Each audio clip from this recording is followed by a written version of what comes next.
এখান দিয়ে আইসা এর উপর দিয়ে আইসা এই নিচ দিয়ে আইসা উপর দিয়ে ঠিক আছে, এনে মোটামুটি ঠিক আছে। তারপরে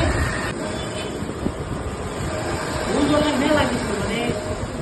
তো এটা যেমন টেনশন বুঝতেছে, এটার কিন্তু টেনশন বুঝ নাই আছে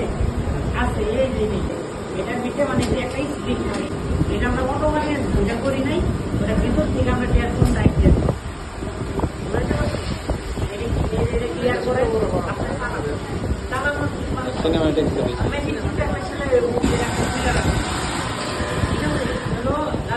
চালানোটা পাঠাতে আজকে এটা করেন এই যে সুতা বেড ক্যাম্প টাইমিং ঠিক নাই এটা থাকবো এই যে একবার থাকবে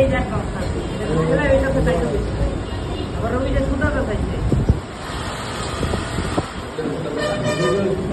আমি যদি এটা শুনতে যাই তাহলে আর আজকে কাজ করবো না।